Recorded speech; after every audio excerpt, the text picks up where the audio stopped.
Hola, hola, queridos consiervos, consiervas de Puerto Montt, los abrazo, los bendigo. Extraño poder estar presencialmente con todos ustedes y poder disfrutar de nuestra comunión.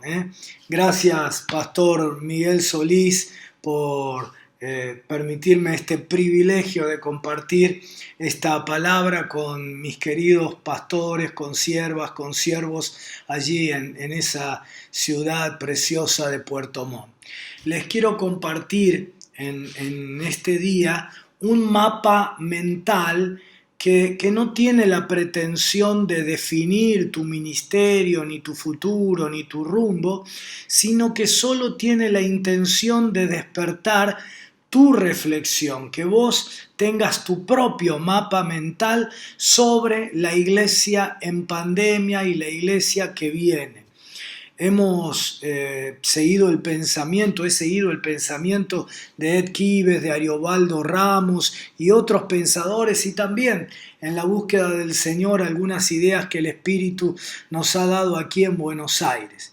Como la presentación que te quiero compartir requiere algunos recursos que ahora no tengo en casa y estoy recluido con las nuevas medidas del gobierno y no puedo grabar, no puedo ir al templo a grabar, uso un material que ya utilicé para mis pastores, que ya estaba grabado, y que sería bueno que después de mi presentación ustedes puedan discutir, puedan reflexionar, aplicar sobre todo, contextualizarlo a la realidad de Puerto Montt.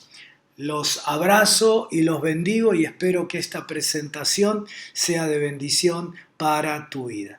Espero que la próxima sea presencial, comiéndome un rico, rico, rico, rico salmoncito de Puerto Montt. Dios te bendiga, querido. Dios te bendiga, querida hermana. Quiero hablarte de iglesia en pandemia. Quiero decirte que esto, más que darte una fórmula, tiene que ver con despertar en vos la reflexión acerca de qué significa ser iglesia, qué significa funcionar como iglesia en medio de esta realidad tan cambiante, donde no sabemos exactamente cuándo esto pasará. Hay gente que tiene una aproximación y creo que muchos pastores están en esta perspectiva de que esto es un paréntesis, es decir, veníamos en un tiempo normal, paréntesis, empezó la pandemia, están esperando que se cierre el paréntesis para volver otra vez a la normalidad. Bueno, esta es una lectura. Otra lectura es probablemente el paréntesis no se cierre nunca y no sea un paréntesis. Vamos a orar para que sí, para que podamos volver, al menos en estos temas, a la normalidad. Pero los epidemiólogos nos están diciendo que no es que estamos viviendo el tiempo del COVID-19, sino que hemos iniciado una era, la era de las pandemias. Es decir, que a esto vendrá otra cosa, otra cepa.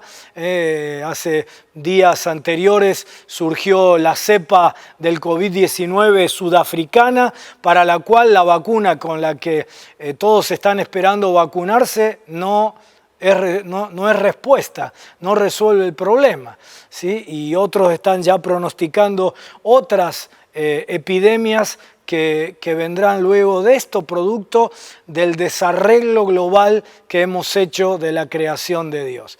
Mi oración es que no sea así, mi oración es que volvamos a la normalidad, pero tenemos que estar preparados para lo que venga, ¿sí?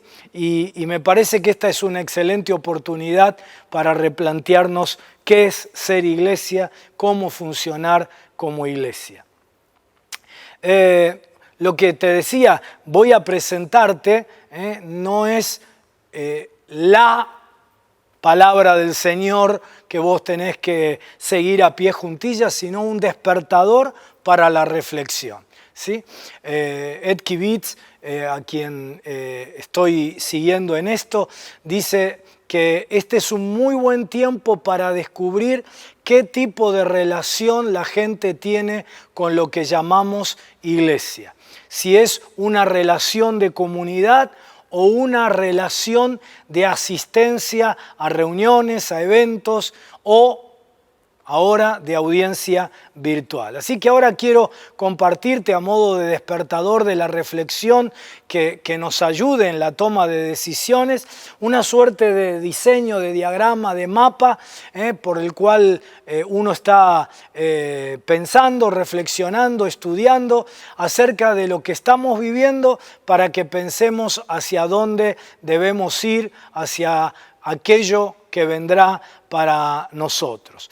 Y sobre todo que no caigamos en la simplificación de preguntarnos solamente qué cosas de ahora en más podremos seguir haciendo presenciales y cuáles serán virtuales, sino que, aunque esa pregunta haya que hacérsela, que podamos aprovechar este momento para repensar la iglesia en función de lo que ya estamos viviendo y de lo que vendrá. ¿Sí?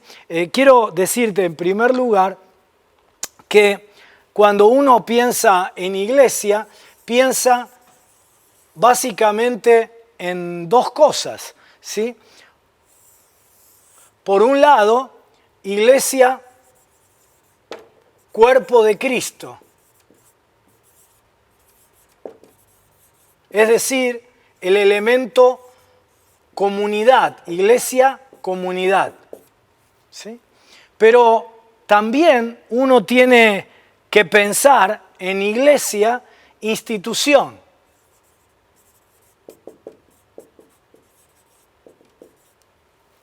Iglesia, institución.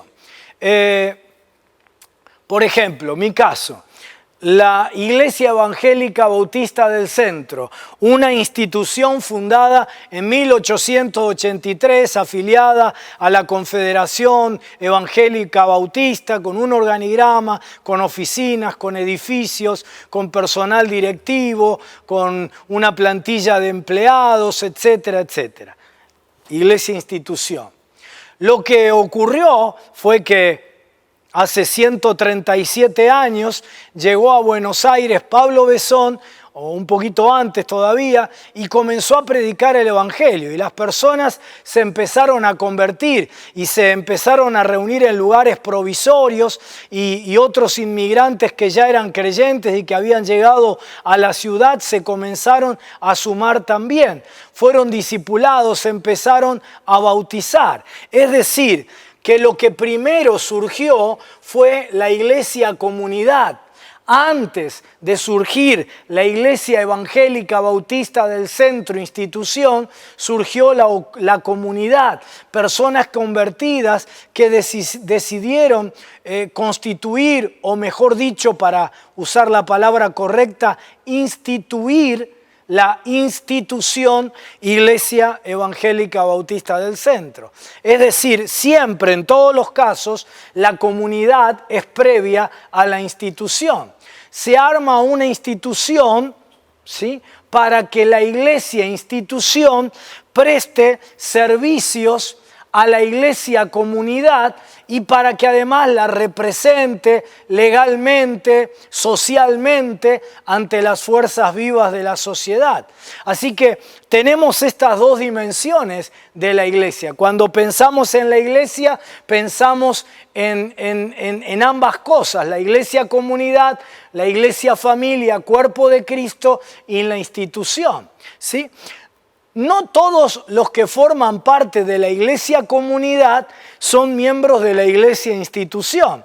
Personas que regularmente se congregan en los cultos generales, que asisten a los grupos por edades, que participan de las células o los grupos pequeños, personas que ahora se han sumado virtualmente a la comunidad de la iglesia, que se sienten parte de la iglesia comunidad, pero que formalmente nunca decidieron formar parte de la iglesia institución.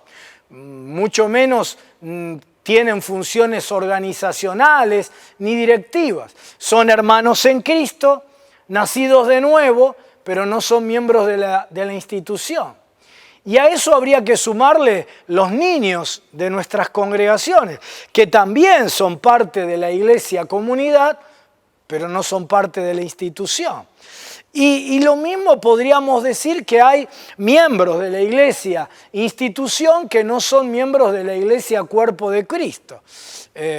Me acuerdo cuando hace muchos años yo era un jovencito, un adolescente, y estaban construyendo uno de los templos de nuestra iglesia, que fuimos a congregarnos a una iglesia de las llamadas históricas aquí en la ciudad de Buenos Aires, con un templo maravilloso, y la junta directiva de esa iglesia estaba integrada literalmente por personas que no se habían convertido. La presidenta de la junta directiva de esa congregación protestante evangélica era una católica, que nunca había tenido una experiencia con el Señor de nuevo nacimiento como ustedes y yo conocemos, ¿sí? Así que también hay, y no hace falta llegar a ese extremo de ejemplo.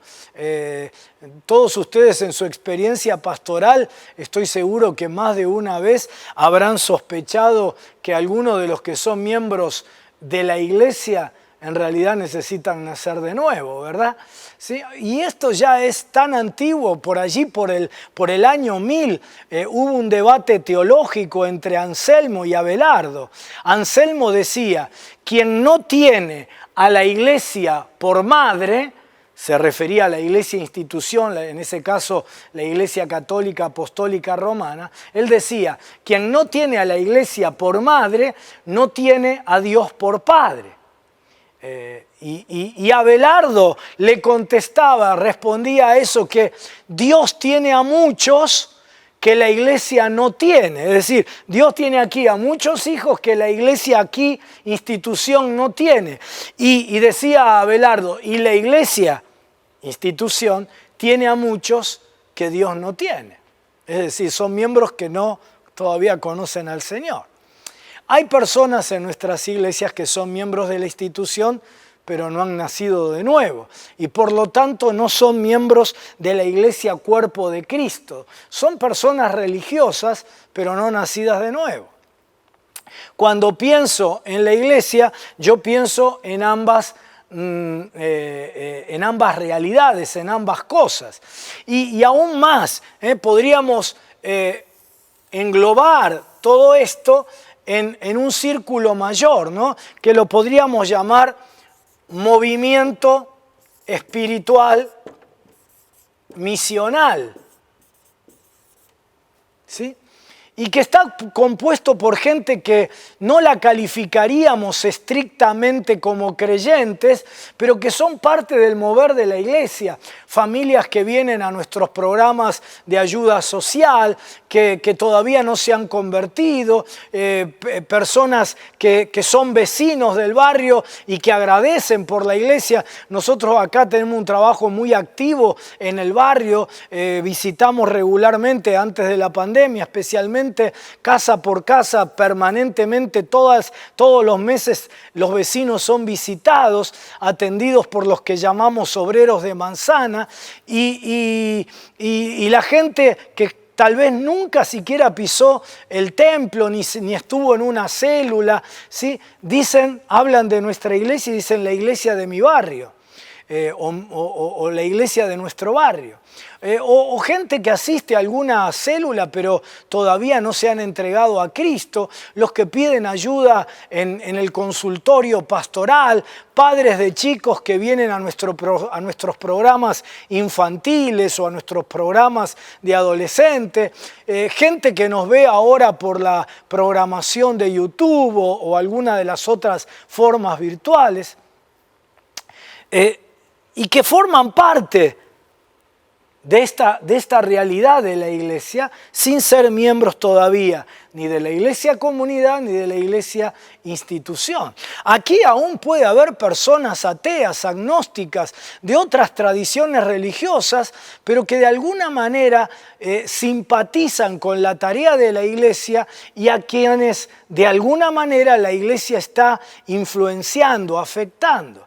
Así que cuando pensamos en la iglesia pensamos en las tres cosas conviviendo, interactuando. Cuando hablamos de la iglesia comunidad, aun cuando no nos podamos reunir por todo el año, la iglesia comunidad no cierra, está viva, está presente. ¿Sí? Y como ven, yo le hice acá un límite así irregular a diferencia del círculo, ¿verdad? De la iglesia institución, porque la iglesia comunidad escapa a nuestras posibilidades de medir, de controlar, de mensurar. Jesús dejó claro esto cuando dijo, no te metas a decir qué es trigo y qué es cizaña, porque vas a terminar arrancando el trigo pensando que es cizaña y vas a terminar relacionándote con la cizaña pensando que es trigo. Jesús nos animó a ejercer discernimiento, pero no ejercer juicio. Podés percibir, pero no podés arrancar. Ejercer discernimiento, pero no juicio. Esa comunidad que escapa a nuestra capacidad de medir, de mensurar, Jesús dice que es como sal, como luz, como levadura. Todas metáforas que hablan de la influencia, pero no necesariamente de la visibilidad medible, de lo controlable. Cuando hacemos una comida, no comemos sal, comemos alimento condimentado por la sal. Cuando amasamos, no comemos una masa de levadura, sino que comemos una masa que está fermentada por la levadura. Es decir, influencia. La iglesia comunidad es una realidad presente, influyente, pero no necesariamente medible, estructurable y por ende no es controlable, no es 100% gerenciable. Yo tengo que decirte la verdad, muchas de las cosas que suceden en la vida de la iglesia comunidad, yo como pastor ni me entero. Pero allí están sucediendo y me entero después por los frutos. No sé, el hermano que ha tomado la decisión de becar a jovencitos para que puedan estudiar carreras universitarias y no vino a decirme, pastor, me gustaría comenzar un programa de becas, lo está haciendo. La hermana que además de nuestros programas alimentarios que tenemos alrededor de nuestros edificios centrales, la hermana que solita en un lugar decidió, en la cochera, en el garage de su casa, decidió abrir un pequeño comedor para gente necesitada en su barrio. El otro que está desarrollando una tarea de voluntario en un hospital, en un hogar de ancianos, ¿sí? Y yo no lo puedo gerenciar, no lo puedo controlar, ¿sí? Pero es la iglesia del centro, en este caso, la que está haciendo eso a través de sus hijos, de sus miembros. Aribaldo Ramos decía o hablaba de 3 conceptos de la iglesia en el Nuevo Testamento que Ed Kivitz recuerda, ¿no? La iglesia de Jesucristo, donde están reunidos 2 o 3 en mi nombre, ahí estoy yo. Eso es iglesia, allí hay iglesia.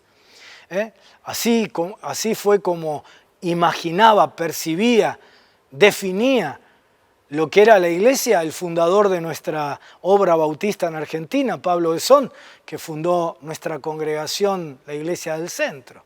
Para él, en realidad nadie sabe cuál fue la fecha real de inicio de la Iglesia del Centro.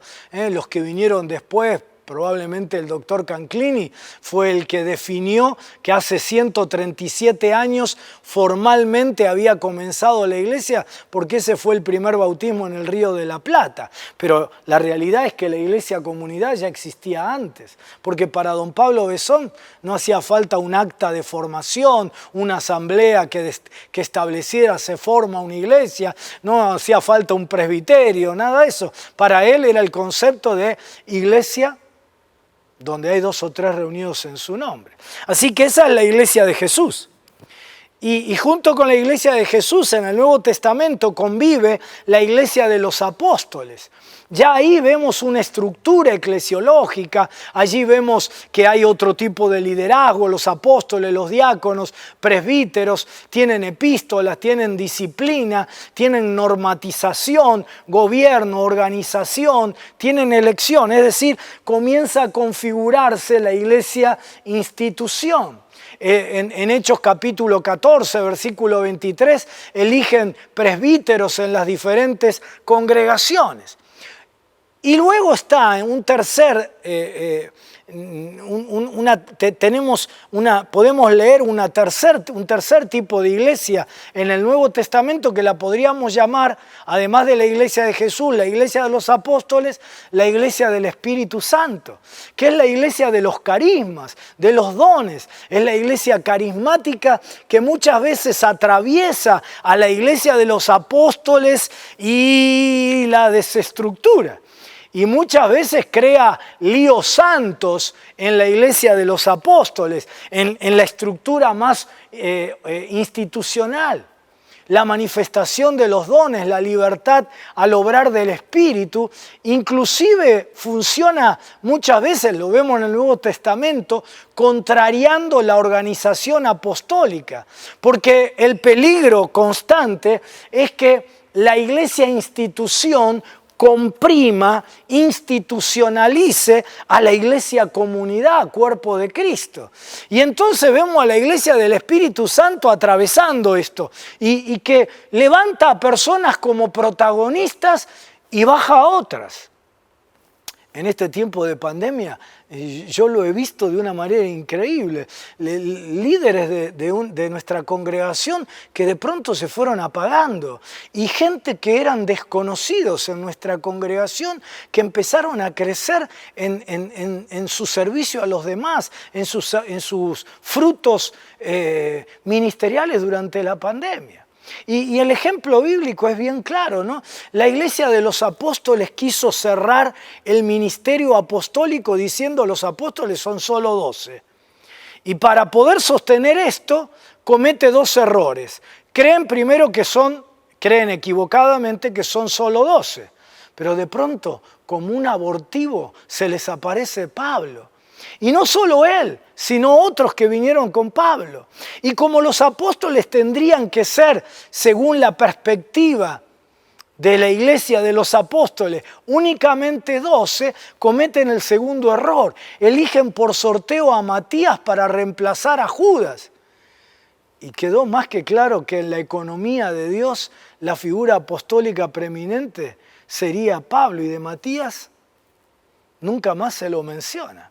Así que la iglesia del Espíritu Santo atraviesa muchas veces a la iglesia de los apóstoles. Originalmente ellos creían que esto era para los judíos, pero de pronto les explota por allí porque un italiano llamado Cornelio, y reciben el Espíritu Santo, y la iglesia del Espíritu va. No es que esté mal la estructura, no es que no sea necesaria. Es que simplemente la iglesia del Espíritu muchas veces desestabiliza, corrige algunas estructuras que impiden el mover del Espíritu. O la iglesia institucional ahoga la obra del Espíritu y el Espíritu no va a forzar. Lo que nosotros las personas podemos hasta cierto punto controlar es la iglesia de los apóstoles, es la iglesia institución. Aquí está la organización que tiene siempre como fin prestar. La iglesia institución es muy importante, tiene como fin prestar servicios a la iglesia comunidad y también prestar servicios a todo este movimiento misional y al mundo en general, en nombre de la iglesia comunidad para toda la sociedad. Y para cumplir con esa finalidad, ¿sí? La iglesia se estructura básicamente a partir de programas, actividades,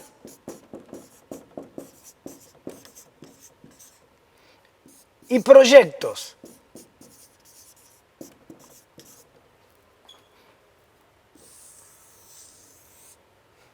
¿Sí? Grupos por edades, grupos células, programas ministeriales, ¿qué son los programas? Programas para la niñez, etcétera, ¿no? Con actividades que son sistemáticas o permanentes. Por ejemplo, en el programa para la niñez nosotros tenemos el programa educativo paralelo a todos los cultos de la semana para los niños. Entonces, ese programa, que es el programa infantil, se plasma a través de actividades sistemáticas, permanentes. ¿Y qué son los proyectos? Bueno, son proyectos puntuales, por ejemplo, un campamento para niños, ¿no? Y así con todos los demás programas de la vida de la iglesia. Estos programas apuntan a servir a la iglesia comunidad y a la sociedad en general. Y aquí es donde en este tiempo de cambios nosotros tenemos que establecer cuáles de estas actividades, de estos programas, actividades y proyectos son esenciales, cuáles son deseables y cuáles son, por llamarlos, como dice Kibitz, creativos. ¿Sí? Ahora explico. ¿Cuáles son esenciales, deseables y creativos? Y en este tiempo de cambios vos tenés que determinar tanto esto como esto. Porque hay cosas que ya no podrás hacer, o al menos temporariamente no podrás hacer. Y entonces, ¿cuáles de estas cosas son esenciales, cuáles son deseables y cuáles son creativos? Es decir, esenciales, aquello que la gente sí o sí debe participar, debe estar integrada. Deseables, aquello que sería deseable que la gente participe. Y creativos, aquellos que forman parte de iniciativas individuales, pero en los que la iglesia, organización, institución no puede invertir ni demasiado dinero, ni tiempo, ni energía, ¿sí? Porque no forman parte de las esenciales ni de las deseables. Son buenas iniciativas. Un hermano dice, yo quiero tener un ministerio de predicar en los trenes, ¿sí? Y va con otros 2 hermanos y se sube a los trenes, como ocurre en nuestra congregación, y predica allí a los trenes, y nosotros decimos, qué bueno, ¿sí? Pero no forma parte de una actividad para toda la iglesia, sino que forma parte de un proyecto creativo, de una actividad creativa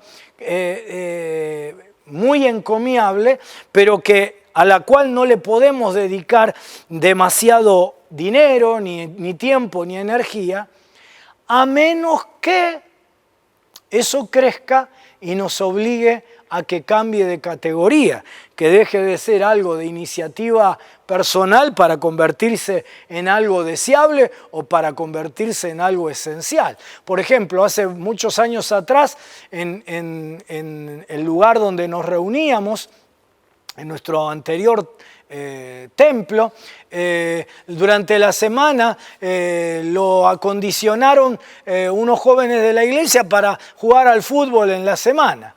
Fue más que nada una iniciativa de unos pocos, pero con el paso del tiempo eso fue creciendo. Y ya vimos los resultados que producía a nivel de la comunión de los chicos de la iglesia y pasó a ser una actividad deseable. Pero la cosa siguió creciendo y se convirtió en algo esencial. Y hoy todo el viejo edificio que lo usábamos antiguamente para hacer nuestra sede se convirtió en un club. Y hoy es un club deportivo, cultural, con un programa que se llama Crecer y que ya no es una iniciativa de unos pocos, ni siquiera algo deseable, constituye algo esencial en la misión de la iglesia, ¿sí? Entonces, este es un tiempo para que vos te plantees, ¿sí?, qué cosas son de las que la iglesia venía haciendo, de las que hoy está haciendo, qué cosas son esenciales, qué cosas son deseables y cuáles son buenas, pero de iniciativa personal, ¿sí? ¿Y cómo se define esto? Bueno, yo diría que esto se define a partir de dos elementos, ¿sí? Propósito y necesidades.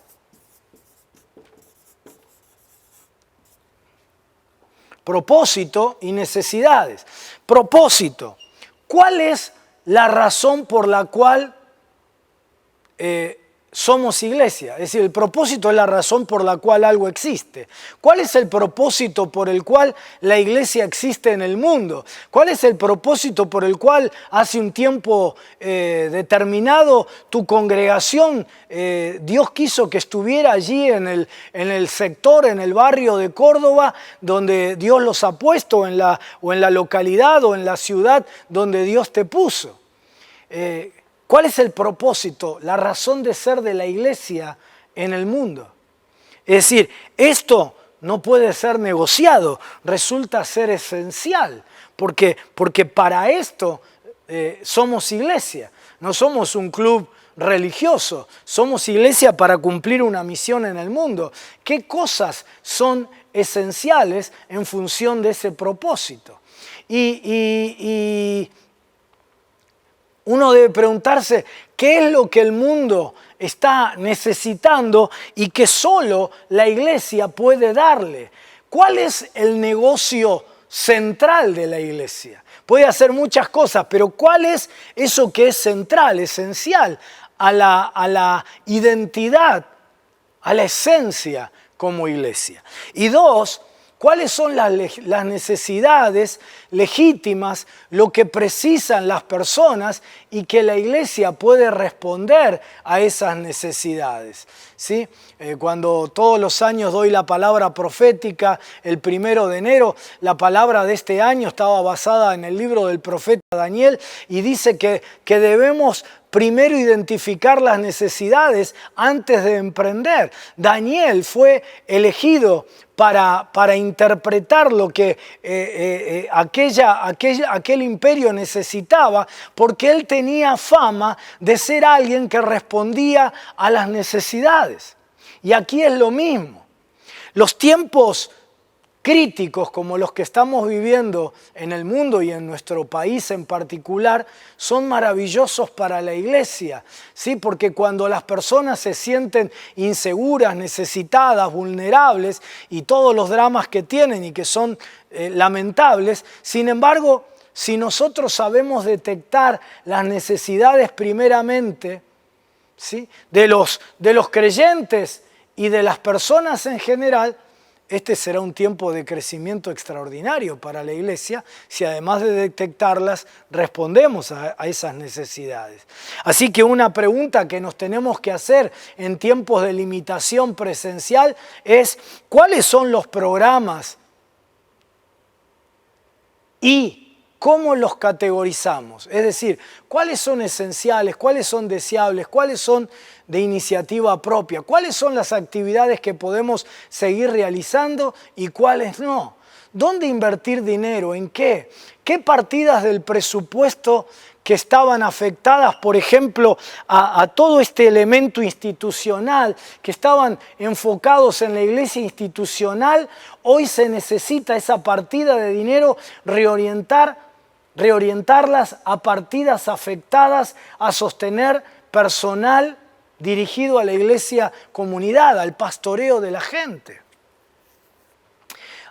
Mucho del personal que nosotros teníamos estaba orientado a mantener el elemento institucional y gracias a Dios lo hemos podido sostener, pero tal vez este sea un tiempo para decir, no necesitamos tanta gente en oficinas, no necesitamos tanta gente en mantenimiento de edificios, porque el eje no va a pasar por allí. Pero sí necesitamos levantar más gente en el pastoreo de la gente, donde la gente está para poder alcanzar a todos. ¿Dónde vamos a poner, otra pregunta para este tiempo, dónde vamos a poner nuestros esfuerzos pastorales? Queridos pastores, vos y yo, todos nosotros los pastores, también nos vamos a tener que repensar y reinventar. Yo tuve que aprender a hacer un montón de cosas en el 2020 y no tiene que ver solo con todo este elemento de lo tecnológico, de lo virtual. Voy a tener que seguir aprendiendo, es decir, cambiando. ¿Qué es ser pastor en este tiempo? ¿Qué programas la gente va a precisar y no tenemos, que son parte de las necesidades de hoy y que hay que crear? ¿Qué elementos, materiales, recursos debemos tener? Por ejemplo, Facundo Manes, el neurocientífico más destacado de la Argentina, acaba de decir hace algunos meses atrás, 8 de cada 10 jóvenes sufren de crisis de ansiedad. 8 de cada 10 argentinos jóvenes, 6 de cada 10 argentinos adultos sufren de depresión, 4 de cada 10 de crisis de ansiedad, de pánico, 8 de cada 10 sufren de fatiga mental, lo que se llama burnout. Entonces, este es un tiempo donde las necesidades de la gente en el ámbito de la salud emocional, de la salud mental, van a ser tremendas, ya son tremendas, pero va a ir empeorando. ¿Cómo respondemos a eso como iglesia? Significará crear programas, actividades, aumentar el consultorio pastoral, incorporar profesionales allí. Significará que parte de nuestro presupuesto deberá orientarse hacia algún programa de este tipo. Ni hablar de toda la cuestión socioeconómica laboral. ¿Será que tenemos que poner una escuela de oficios? ¿Será que tenemos que multiplicar los recursos de ayuda social en el lugar donde Dios nos está poniendo? Es decir, ¿cuáles son los programas, actividades que resultan esenciales, que resultan deseables conforme a lo que sí o sí la iglesia tiene que hacer? Que no puede decir esto no lo hacemos porque para eso es iglesia, y en función de las necesidades de la gente, ¿sí? Es solo una ayuda para vos en tu toma de decisiones sobre lo que vamos a poder mantener y lo que no, dónde invertir dinero, en qué programa la gente va a precisar y no tenemos que hay que crear, ¿sí? Pero además de esto, cuando vamos al tema iglesia, encontramos dos conceptos de iglesia. Iglesia, eclesía, y también el concepto de diáspora. ¿Sí?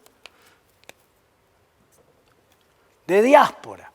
¿Sí? Eclesía es la iglesia reunida, congregada. Es un encuentro, es la asamblea reunida, es la congregación que se reúne. Hasta antes de la pandemia, el énfasis principal de nuestras iglesias estuvo concentrada en esta dimensión, la eclesía, los cultos, los encuentros, los eventos. La palabra diáspora significa dispersión, es la iglesia esparcida. Y hoy estamos experimentando, y si se agrava la situación de esta pandemia o de alguna otra epidemia en el futuro, ¿sí? Hoy estamos experimentando un cierto sacrificio de la dimensión eclesía de la congregación. no nos podemos reunir de la misma manera que antes, ¿sí? Primero porque en la mayoría de las provincias y de las ciudades del país hay un límite de porcentaje del espacio físico del templo para reunirse. Algunos están hablando que para abril, para mayo, se puede volver otra vez a la fase 1, es decir, se suspenderán los encuentros, ¿sí? Y aún aquellos que han podido regresar a aquellos lugares donde se ha podido regresar prácticamente a la misma proporción que antes. ¿Sabés lo que me dicen los pastores? Volvieron los cultos, pero no volvió la gente. Y estamos experimentando un cierto sacrificio de esta dimensión, iglesia, eclesía. Y este es un tiempo de mucho énfasis en la iglesia diáspora, la iglesia que está esparcida por allí. Y tenemos que ver de qué manera fortalecemos la eclesía, porque esta es una necesidad, porque la Biblia dice no dejando de congregarse como algunos tienen por costumbre. ¿Cómo fortalecemos en la gente la necesidad de la eclesía y la posibilidad de que se manifieste?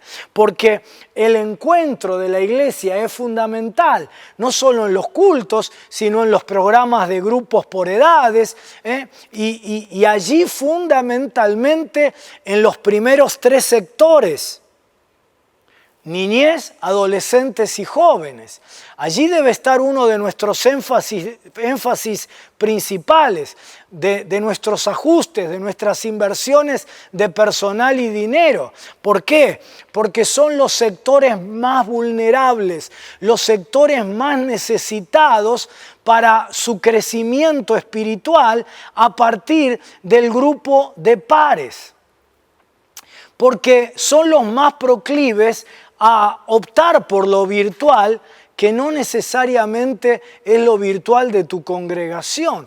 Pero sabemos que en esas edades, más importante que los padres, más importante que los pastores, más importante que los maestros, es el grupo de pares.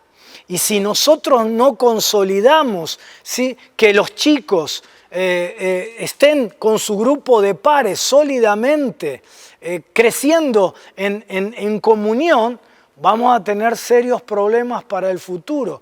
Un año más, además del que ya vivimos en el 2020, un año más donde nuestros niños, adolescentes, jovencitos, crezcan en compañía, ahora que se recuperaron las clases, solamente de sus amigos del mundo y no con sus compañeritos y amigos de la iglesia, es probable que en esa etapa de la adolescencia, jóvenes, ¿sí?, niños, adolescentes y jóvenes, es probable que un año más y los perdamos. ¿Cómo fortalecemos esto? No solo en los cultos, en los grupos por edades. ¿Cómo cuidamos, pastoreamos y ministramos a aquellos que por razones de edad y de salud no podrán congregarse presencialmente, hermanos de la tercera edad? Pero además tenemos que dar herramientas para que la gente ejerza su ministerio en la diáspora.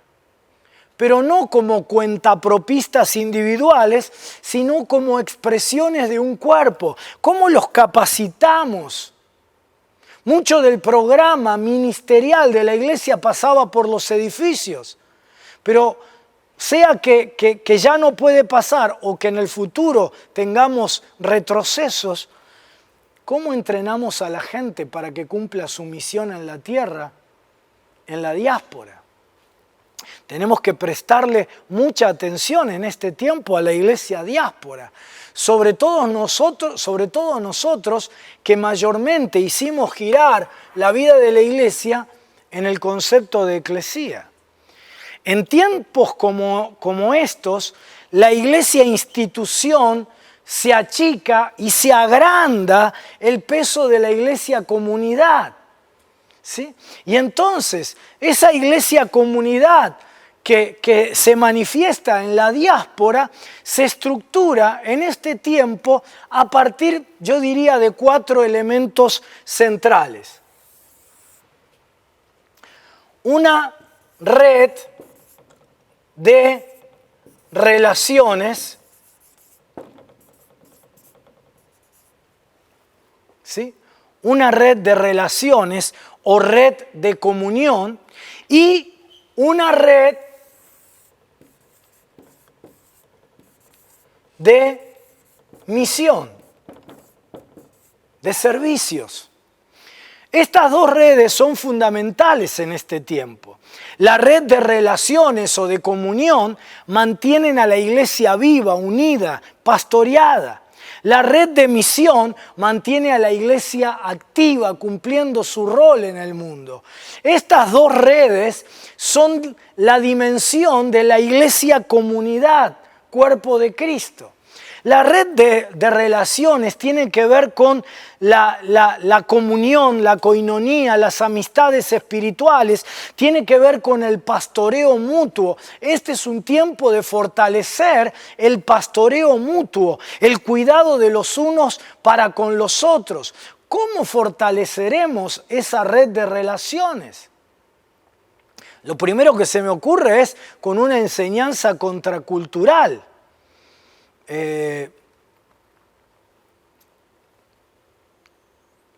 Todo el mundo, yo digo que el principal enemigo en este tiempo contra el que combatimos es el individualismo, ¿sí? Y toda nuestra enseñanza tiene que apuntar a lo comunitario, porque el diablo quiere destruir todo lo que sea comunidad, el matrimonio, la familia, las amistades, el aislamiento para que todos estén sumidos en depresiones, en enfermedades mentales. El 1 de enero en la palabra profética dije, las principales enfermedades del 2021 no van a ser las enfermedades producto del contacto, sino producto del aislamiento. Y lo que ha sucedido en estos meses, desde que di esa palabra, es que empezaron a surgir en todo el mundo las voces de alarma por lo que se estaba produciendo a nivel de la salud mental. ¿Cómo vamos a fortalecer esto? Enseñando. Queridos pastores, nosotros somos parte del problema. Nosotros hemos enseñado un evangelio norteamericanizado, ¿sí? Un evangelio que no es bíblico, un evangelio, la semilla del evangelio nació en Palestina, ¿sí? De allí la semilla fue sembrada en todo el mundo, llegó a los Estados Unidos y desde los Estados Unidos la semilla se esparció por muchas partes a través del movimiento misionero, por el cual estaremos infinitamente agradecidos a Dios siempre y en deuda con nuestros hermanos norteamericanos por siempre. Pero junto con la semilla del evangelio nos trajeron la maceta cultural y nos trajeron un evangelio individualista, yoísta. Esto de un evangelio privatizado, y nosotros con la enseñanza lo hemos alimentado. Por eso hoy tenemos en Argentina que poco más del 50% de los que se dicen ser evangélicos no se congregan, porque le hemos hecho creer que lo importante era aceptar a Jesús como Salvador y que la iglesia, bueno, era otra parte del discipulado. No se puede tener una relación con la cabeza sin el cuerpo. Y todo el Antiguo Testamento está dirigido a un pueblo, Israel. Y todo el Nuevo Testamento está dirigido a un pueblo, la iglesia. Y todas las promesas de la palabra de Dios se pueden vivir en la medida de que yo sea parte de esa comunidad, de ese pueblo. Pero este evangelio individualista, privatizado, personalista, individualista que hemos enseñado, nos está pateando en contra ahora. Y con la corriente de este mundo hiper, mega, super, ultra individualista, Estamos en serios problemas, tenemos que ver cómo fortalecemos esto. Y empieza con una enseñanza contracultural. Sigue con sugerencias prácticas, darle a la gente herramientas, sugerencias prácticas para que, más allá de que no podamos en algún momento reunirnos plenamente en el diseño eclesía, la gente pueda tener contacto permanente, fomente la amistad, las relaciones entre la gente. ¿Sí? La comunión. Y también de nosotros los pastores, por eso celebro que ustedes estén allí. Anímense unos a otros a un encuentro muy periódico, muy regular. No podemos más solitos. Preguntarnos aquí cómo generamos un pastoreo mutuo. ¿Qué está necesitando la gente? No solo a nivel material, sino especialmente a nivel afectivo, de soledad, de sentimientos de abandono. ¿Cómo fortalecemos los programas por edades, niños, adolescentes, jóvenes, matrimonio, lo que tengas en tu iglesia, tercera edad? ¿Cómo fortalecemos los pequeños grupos, las células, en el caso de que tu iglesia las tenga? Red de relaciones. Y la red de misión tiene que ver con la respuesta de la iglesia evangelizando y sirviendo a los necesitados, tanto de la misma iglesia como de la sociedad. La iglesia está en la diáspora sirviendo, misionando. Y otra vez aquí preguntarnos qué es esencial, qué es deseable y qué son iniciativas personales. ¿Y cuál es la misión que según la Biblia solo la iglesia puede realizar? ¿Cómo se activa la evangelización en los pequeños grupos, en los grupos por edades? A través del programa virtual. Estas son dos redes, son lo que la gente en medio de la dispersión, lo que le da a la gente en medio de la diáspora, de la dispersión, sentido de pertenencia a tu congregación, sentido de pertenencia en medio de las limitaciones de la eclesía, en medio de la limitación presencial, que ya no será la misma que antes, o por lo menos será diferente. ¿Sí? Lo que le dará sentido de pertenencia en medio de la diáspora serán estas dos redes. Pero además de eso, tenemos otros dos elementos más aquí, que son los cultos, los encuentros, ¿sí? Y este es otro elemento fundamental de la iglesia esencial, porque tanto el culto comunitario a Dios como el encuentro comunitario, es decir, la comunión de los hermanos en ese culto comunitario, son esenciales según la Biblia. Y acá vos y yo tendremos que preguntarnos cómo enriquecemos y hacemos más atractivos nuestros cultos, primeramente a nivel de lo espiritual. ¿Sí? Te lo digo ahora así telegráficamente y en la siguiente presentación voy a hablar un poquito más de esto. Habrá dos cosas, que ameritarán que la gente quiera ser parte de nuestros cultos presenciales y no seguirlos virtualmente. Aquí es donde los pastores de todo el país me están diciendo, volvieron los cultos presenciales, pero no volvió la gente. Y yo desde marzo del año pasado les vengo diciendo a todos los consejos pastorales del país, muchachos, pastores, amigos, no se entusiasmen tanto por la gente que tienen de audiencia en YouTube, en Instagram, en las redes, porque una cosa es iglesia y otra cosa es la audiencia. Y les dije, habrá solo dos cosas que ameritarán que cuando volvamos a reunirnos la gente quiera estar allí. Y se lo fui anticipando porque Dios me lo mostró a mí. ¿Sí? Y si no tomamos en cuenta estas dos cosas, vamos a tener serias dificultades para que la gente vuelva presencialmente a nuestros cultos. Pensá en mi congregación. Yo soy pastor de la iglesia, de una iglesia en el centro de la ciudad de Buenos Aires. Tengo toda la gente de la iglesia desparramada por toda la ciudad de Buenos Aires, por el Gran Buenos Aires. Tengo una familia que viene una vez por mes desde Rosario. Tengo gente que viene desde La Plata, otra ciudad. Ahora, pensá esto. ¿Qué ameritará que una familia decida, suponete en el culto del domingo a la mañana, levantarse un domingo temprano, preparar toda la familia, bañarse, vestirse, pagar con la crisis económica que hay, pagar colectivo para 4 o 5 personas, ponerle nafta al vehículo para llegar hasta el templo, pagar el colectivo de regreso, es decir, una inversión importante semanalmente de recursos en tiempos de crisis y para mucha gente que está con lo justo para vivir.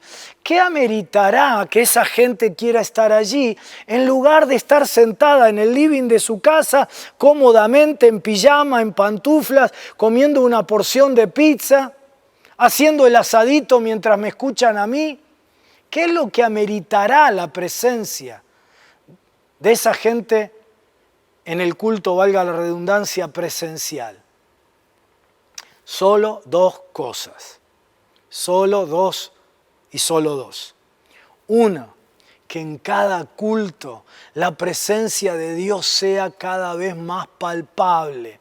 La presencia de Dios, del Espíritu Santo, se manifieste poderosamente. Pero no porque el que está en la plataforma le da manija a todo y dice, ¡uy, qué unción, qué fuego, qué cosa que hay aquí! ¿Viste cuando desde el frente te tienen que dar manija? Es porque nada está pasando. ¿Sí? Sino que sea real, que la gente en ese encuentro experimente la presencia del Espíritu, que la gente se sane, que fluyan los dones, que el poder de Dios se manifieste. Es decir, que la gente diga, vale la pena levantarse temprano, vale la pena viajar, invertir económicamente, porque yo no me quiero perder ese encuentro. Porque para ver el culto lindo en el auditorio del templo, lo veo lindo desde casa, en la televisión, en el celular, en la compu, en la tablet. Para escuchar el lindo mensaje de Carlos.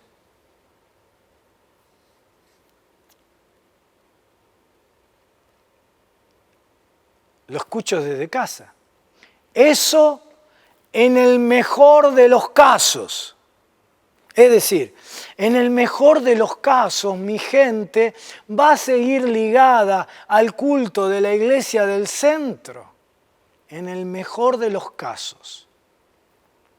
Pero en el más probable de los casos, después de que vos y yo introdujimos, porque no teníamos otra forma, porque fue necesario, introdujimos a toda la gente en el mundo virtual, los introdujimos ya no en un comedor donde vos decís el menú es fijo, sino en un tenedor libre. Y entonces la gente dice, a ver, ¿cuál es la adoración que a mí más me llena, que más me gusta? Y bueno, a mí la que más me gusta es Marcos Brunet o Bethel o la que sea en el mundo. Como el mismo aparatito a través del cual te van a ver a vos le presenta una infinidad de variantes, eligen a Marcos Brunet y no la adoración de la iglesia del centro. ¿Y qué van a elegir? En el mejor de los casos me escucharán a mí, pero en el más probable elegirán al predicador que más les gusta. Y entonces dicen, bueno, tenedor libre, adoro con Marcos y escucho a Satirio dos Santos o a quien sea. La primera cosa que ameritará que esto que los pastores me están diciendo en todo el país, volvieron los cultos pero no volvió la gente, lo que ameritará que la gente de verdad quiera estar allí y no viéndote por la pantallita, es que en el culto pase algo. Por lo menos que le des la oportunidad que la gente lo viva. El que viene porque no tiene otra cosa que hacer, no experimentará nada, pero que vos le des la oportunidad de que lo viva. Y la segunda cosa que ameritará esa presencia es que todo eso que pase en el culto, que esa manifestación poderosa del Espíritu Santo ocurra no a través de 8 o 10 personas arriba de una plataforma, sino de la gente. Los que iban a los retiros pastorales de Argentina, Oramos por Vos, me lo vienen escuchando hace casi 10 años. Hace como 10 años que vengo anticipando. El modelo de iglesia que hoy conocemos tiene su certificado de defunción ya firmado. Pues bien, la pandemia, ¿sabe lo que ha hecho? Lo ha sepultado 10 metros bajo tierra. Ese modelo auditorio donde el 1% de la iglesia es la que ministra y el 99% son los ministrados. El modelo show espiritual, y no lo digo peyorativamente lo de show, ¿no? Sino como algo que los demás son espectadores, donde 8 o 10 personas, 2 pastores, 8 músicos son los protagonistas y decenas, cientos, miles, según la congregación, son solamente espectadores, no corre más. Está sepultado, porque para ser espectador me quedo en casa. Y hasta lo voy a ver mejor, porque el que se sienta en el último banco aquí en mi templo, me ve, por más que me proyecten en la pantalla y todo lo demás, me ven ahí a lo lejos. En casa lo ven, la cámara me enfoca de cerquita, le pone tenemos acá a un genio que se llama Luis Adonis, que me arma con su esposa Ana todo el decorado de la pantalla, los zócalos, todo. Y no puedo competir con lo virtual presencialmente en eso. Las dos cosas que ameritarán que la gente quiera estar acá presencialmente es que de verdad el Espíritu se mueva, y dos, que se mueva a través de toda la gente. Que deje de ser el modelo show y que el que tiene palabra de ciencia tenga oportunidad en el culto de darla, que el que tiene dones de sanidad sea el que ministra sanidad, que el que tiene una palabra de sabiduría, un versículo de la palabra de Dios, todo en un orden y todo en un formato que sea dinámico, que sea atractivo, ¿sí? Funcione de esa manera. Si no, la gente, en el mejor de los casos, te verá en la pantallita, y en el peor de los casos, verán a otros. Pero no solo en el tema espiritual, acá yo me tengo que plantear qué elementos musicales, qué elementos técnicos, qué elementos visuales, qué elementos estéticos debemos fortalecer como iglesia, debemos mejorar, debemos agregar. Vos te podés seguir quejándote y pataleando porque gente que antes estaba en tu comunidad ahora sigue el culto de otro.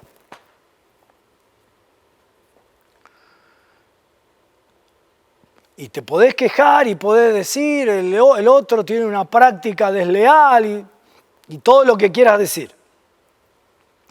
Pero otra vez, vos introdujiste a tu gente en el mundo de lo virtual, por necesidad, por obligación. Y ahora la gente elige.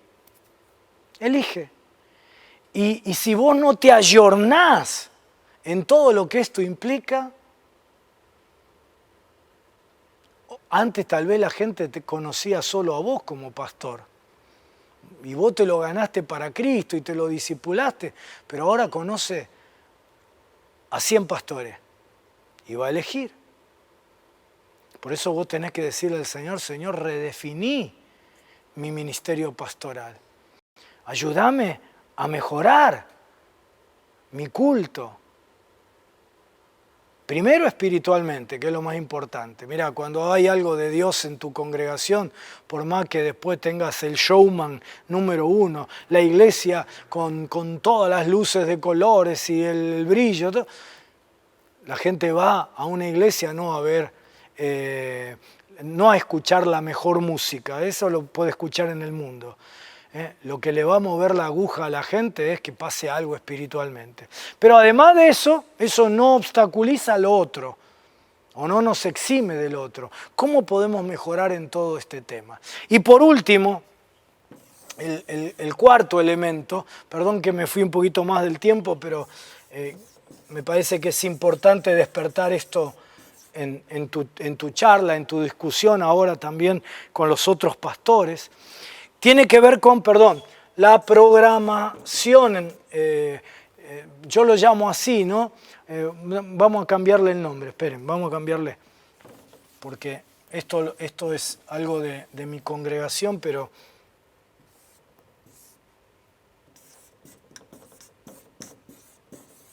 todo el elemento virtual, ¿sí? Esto adquiere hoy una importancia nueva. Por un lado tenemos el uso de las redes sociales y debemos preguntarnos qué estamos haciendo, qué precisa ser mejorado, qué debemos hacer con las redes sociales para que lo que mostramos en las redes sociales expresen nuestro ADN como congregación, que haya una imagen consistente, que el mensaje y la misión que como iglesia tenemos lo podamos proyectar adecuadamente de forma virtual, de una manera coherente, cada vez más profesional, cada vez más efectiva. Yo te digo la verdad, en esto yo estoy en pañales, ¿sí? Y estamos todos en el proceso de redefinición de esto, pero redes es el primer punto. Por otro lado tenemos el uso de plataformas virtuales, como por ejemplo Zoom y otras plataformas de ese tipo. Y ahí la pregunta es, ¿cuáles de los programas, actividades de la iglesia los vamos a canalizar por esta vía? ¿Qué precisamos para eso? ¿Qué equipos tenés que comprarte? ¿Qué programas o qué software tenés que contratar? ¿Qué capacitación se precisa? ¿Dirigida a quiénes? No espere que ocurra, lo tenés que conducir vos. En el caso nuestro, además, tenemos una programación. Durante todo el 2020 y lo que va del 2021, tenemos 12 horas de programación por el canal de YouTube, ¿sí? Y en el 2020 salimos al ruedo como pudimos y el balance fue altamente positivo. Pero podemos seguir pensando en la pandemia como un paréntesis, así empezamos nosotros. Bueno, mientras esto dure, pero resulta que la pandemia siguió durando y durando y durando. Y seguirá por varios meses más al menos. O de una vez por todas borrar los paréntesis y decir, quizá algunas de estas situaciones han venido para quedarse. Una situación que vino para quedarse y lo virtual vino a quedarse. Y entonces esta modalidad virtual requerirá una programación más pensada en función de las necesidades de la iglesia y de la sociedad. Y esto significará una filosofía detrás de la programación que defina los objetivos de la programación que se da por el canal. ¿Sí? Al menos yo creo que debemos apuntar en esto a pastoreo y acompañamiento de nuestra gente. Durante todo el 2020 fue una herramienta maravillosa para que la gente se sintiera acompañada, pastoreada. Número 2, nuestra oración corporativa creció a niveles inimaginables antes de la pandemia. Las reuniones de oración, los grupitos de oración, exclusivamente de oración, eran grupitos pequeñitos, pero resulta que tenemos todos los días decenas y decenas y decenas de personas orando a través del canal de YouTube. la formación. Alcanzamos el año pasado, hicimos 3 escuelas paralelas, escuela de desarrollo personal, escuela de ministerio sobrenatural y escuela de familias, que a lo largo de la segunda mitad del 2020 tuvimos 500 alumnos anotados. Inimaginable que si no hubiera existido la pandemia hubiéramos tenido todas las semanas 500 alumnos en el templo. Así que todo el elemento formativo va a tener que pasar principalmente, porque imagínate en una ciudad como Buenos Aires, todo el tiempo que lleva viajar, el dinero, etc. Entonces, gran parte de lo formativo pasará por lo virtual y cada tanto algún encuentro presencial. Y en cuarto lugar, alcance de los que no podrán asistir por edad y por salud y de otras personas a las que alcancemos con el Evangelio que no formen parte de la comunidad. Y esto requerirá también una capacitación de nuestra gente. Esto requiere un presupuesto económico. El equipo de gente que trabaja para lo que llamamos media, que necesita ampliarse, porque los chicos que generalmente son jóvenes, estudian, trabajan, etc. La actualización de equipos físicos o técnicos, etc. Quiero decirte que lo virtual no es lo opuesto a lo real. Lo virtual es lo diferente a lo presencial, pero tanto lo presencial como lo virtual son encuentros reales. ¿Cómo enriqueceremos el programa virtual? ¿Cómo formamos a los que lideran en esos programas? ¿Cómo nosotros aprendemos sobre esto? Y termino con la última cosa, ¿sí?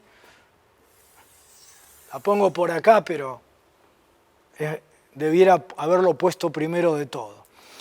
¿Cuál es el ethos de tu iglesia? ¿Cuál es la cultura de tu iglesia? ¿Cuál es el alma de tu iglesia? ¿Cuál es el ADN? ¿Cuál es la identidad? Entre todas las congregaciones de la ciudad de Córdoba, ¿qué es el elemento distintivo, identitario de tu congregación? De ese complejo que es iglesia, comunidad, institución, movimiento espiritual misional. Tenés que plantearte eso.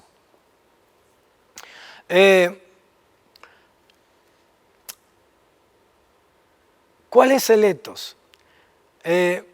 La vida de la iglesia comunidad no depende de las decisiones que nosotros tomamos a causa de la pandemia.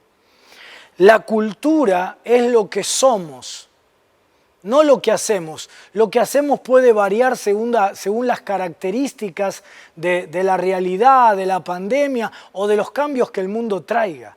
Pero la cultura tiene que ver con lo que somos. No tiene que ver con que si es presencial o virtual, sino con lo que somos. Lo que hacemos puede ir variando en función de las situaciones, pero no lo que somos. Y esta es una hora en la que todos debemos reforzar muy bien cuál es nuestro ethos como iglesia, cuál es tu identidad aún pastoral, ministerial. Y esto parte primeramente de nosotros, los pastores, y sigue por estar continuamente, permanentemente martillándolo a nuestra gente.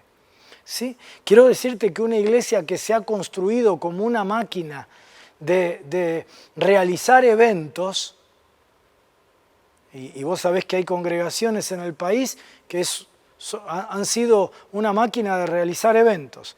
En este momento puede llegar a estar en una situación muy delicada.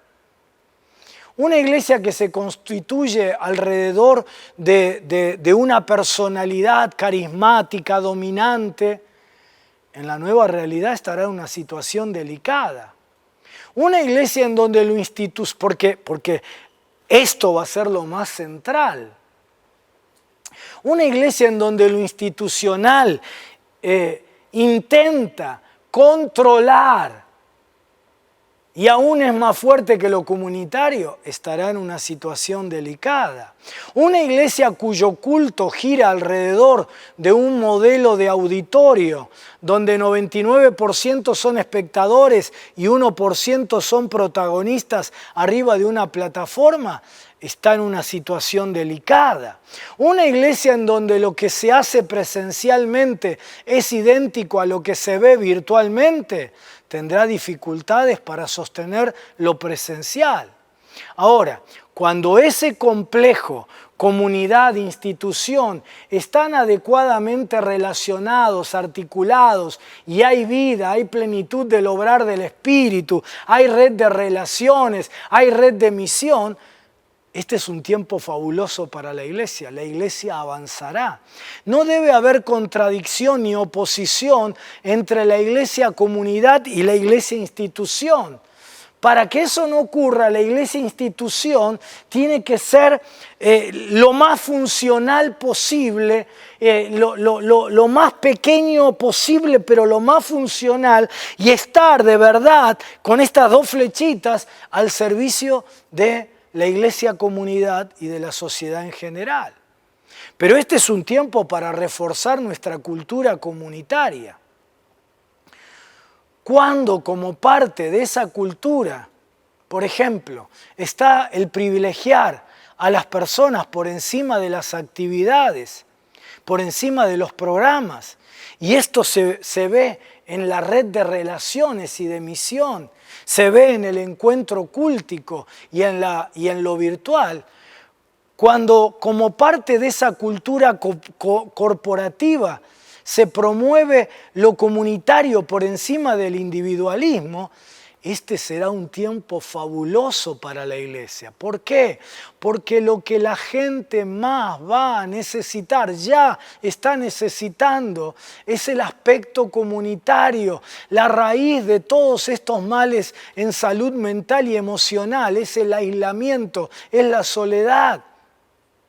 Por lo tanto, una iglesia que entiende esto y que fortalece la red de relaciones, que fortalece el privilegiar a las personas por encima de programas y de actividades, estará viviendo el mejor tiempo de la iglesia. Cuando como parte de esta cultura, de este ADN de la iglesia, está la libertad para que cada creyente pueda ser protagonista, este será un buen tiempo para la iglesia, donde yo promuevo que cada uno pueda compartir sus dones, sus talentos en la diáspora, aunque yo no lo pueda controlar. Bueno, te iba a enseñar algo más, pero vamos un poquito porque quiero ir cerrando, ¿no?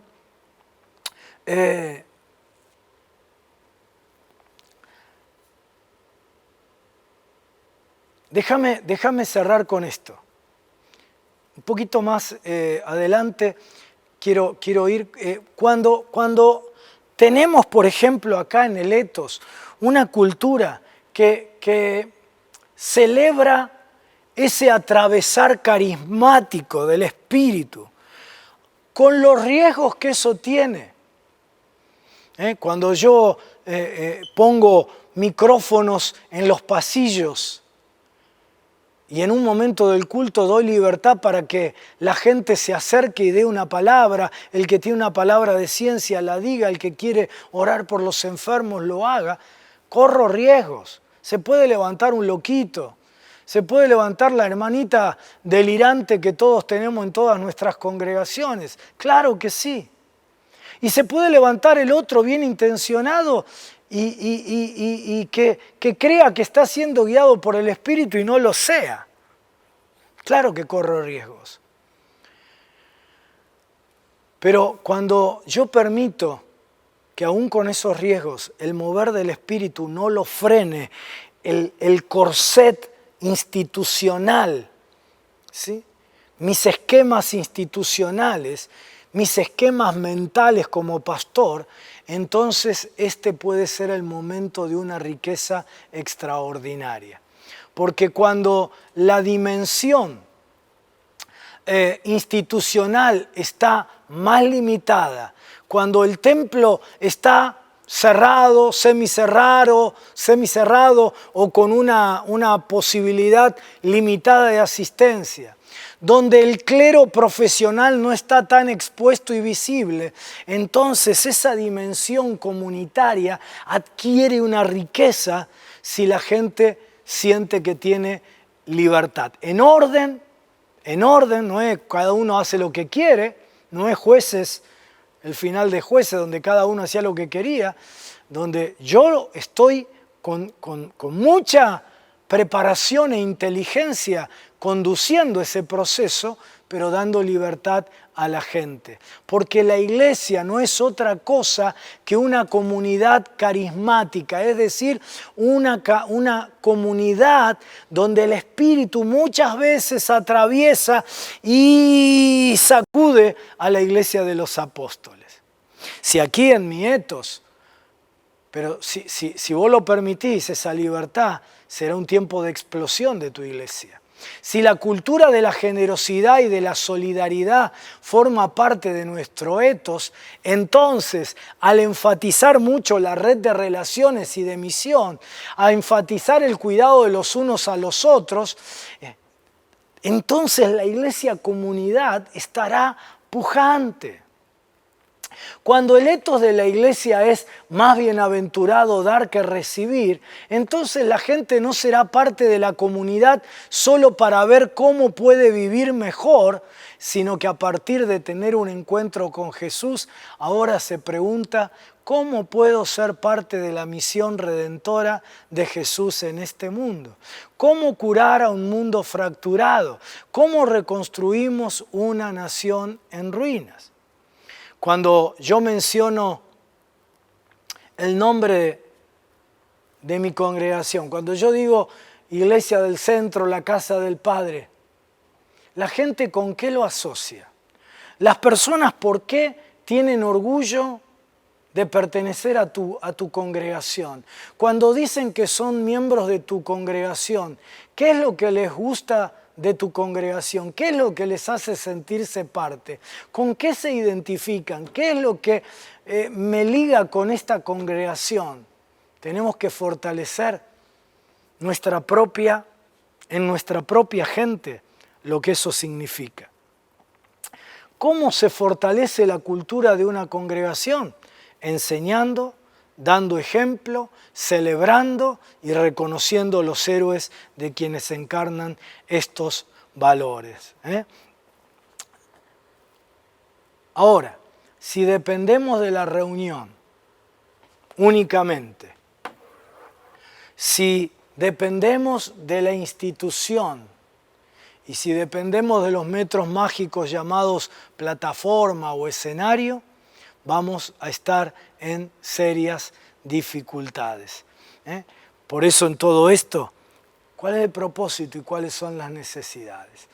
Queridos pastores, perdonen que me extendí un poquito más, pero este es un mapa para que surjan las preguntas que nos ayuden a establecer criterios y a tomar decisiones y elegir prioridades. Tal vez alguno estaba esperando la gran receta, pero ¿sabes? Lo que puede ser de Dios para mi congregación puede ser diferente para la tuya. La realidad de Buenos Aires no es la misma que la de un barrio en la ciudad de Córdoba o la de una localidad en la sierra de Córdoba. Así que, más que darte recetas, mi pretensión ha sido detonar inquietudes para que ahora juntos en los grupos, en las discusiones entre ustedes, en el intercambio, que seguramente van a enriquecer esto infinitamente más de lo que yo les he podido dar, puedan empezar a reflexionar.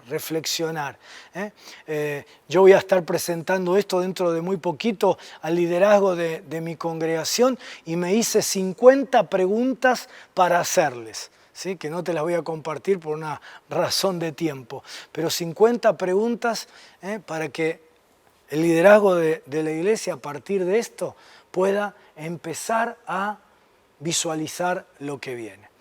Dios te bendiga.